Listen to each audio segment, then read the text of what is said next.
बात करेंगे anti defection law यानी कि डिस्क्वालिफिकेशन।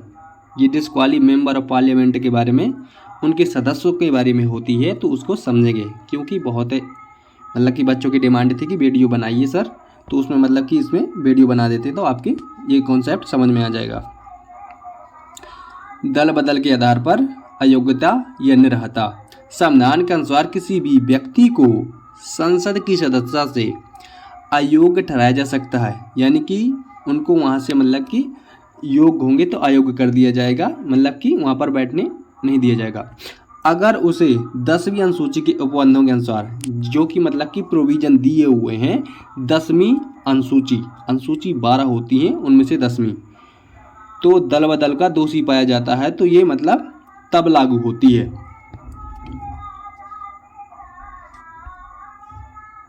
तो पहली वाली देखते हैं कंडीशन क्या है। अगर वह स्वेच्छा से उस राजनीतिक दल का त्याग करता है जिस दल के टिकट पर उसे चुना गया हो। जैसे मान लो कि हम किसी पार्टी के मतलब कि पार्टी के बल से या पार्टी के दम पर जीत कर आ गए हैं, तो तब हम मतलब कि ऐसा अयोग्य हमको ठहराया जा सकता है। अगर वह स्वेच्छा से राजनीतिक दल का त्याग करता है, यानी कि हम अगर राजनीतिक पार्टी का त्याग करेंगे तो ऐसा हमें अयोग्य ठहराया जा सकता है।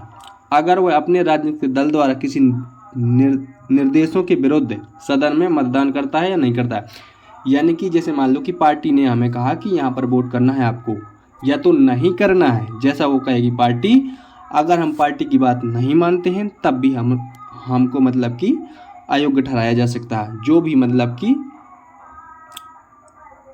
पार्लियामेंट सदस्य होंगे उनको मतलब कि हटा दिया जाएगा। आप हो या हम हो, मतलब कोई भी व्यक्ति हो सकता है वहाँ पर। अगर निर्दलीय चुना गया सदस्य किसी राजनीतिक दल में शामिल हो जाता है, जैसे मान लो कि आपने स्वतंत्र होकर चुनाव लड़ा और किसी पार्टी में आप सम्मिलित होते हैं, तो फिर आपको अयोग्य ठहराया जाएगा।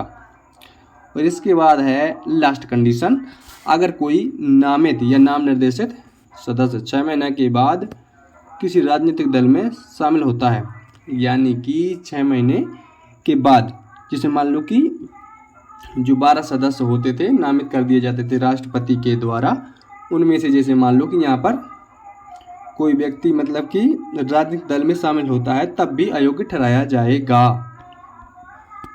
और इसके बाद थोड़े और फैक्ट इसके जान लेते हैं।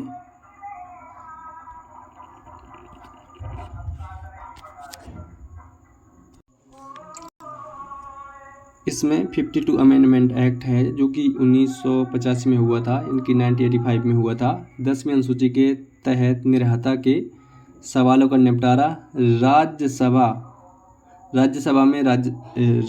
में सभापति करते हैं, लोकसभा में अध्यक्ष करते हैं, ना कि राष्ट्रपति करता है। यहाँ पर थोड़ी सी मिसप्रिंट हो गया है तो आप ध्यान दे लेंगे इस बात को। तो 1992 में उच्चतम न्यायालय ने यानी कि सुप्रीम कोर्ट ने निर्णय दिया कि सभापति और अध्यक्ष के निर्णयों की मतलब न्यायिक समीक्षा की जा सकती है, जुडिशियल रिव्यू किया जा सकता है। और जो 52 संविधान संशोधन हुआ था तो उसमें ये 10वीं अनुसूची को जोड़ा गया था, जिसको बोला गया एंटी डिफेक्शन लॉ, और हिंदी में बोलते हैं दल बदल कानून। तो ये अपन को याद रखना है। और थोड़ा सा बाजू में बहुत थोड़ा सा शोर शराबा हो रहा था, तो मतलब उसको अपन ध्यान ना देंगे, अपनी पढ़ाई में ध्यान देंगे। तो ये वीडियो मतलब इतना ही, और अगले वीडियो में दूसरा टॉपिक कवर किया जाएगा। और आपको जो मतलब कि समझ में ना आया हो तो आप कमेंट करके बता सकते हैं, तो और अच्छे से एक्सप्लेन कर दिया जाएगा किसी वीडियो के ज़रिए, या किसी वीडियो में उसी के मतलब उसमें थोड़ा सा अटैचमेंट कर दिया जाएगा। तो ऐसे ही टॉपिक देखने के लिए बने रहिए मिशन होंगे वो योगेंद्र स्टडी के साथ। तो मिलते हैं अगले वीडियो में, जब तक के लिए धन्यवाद।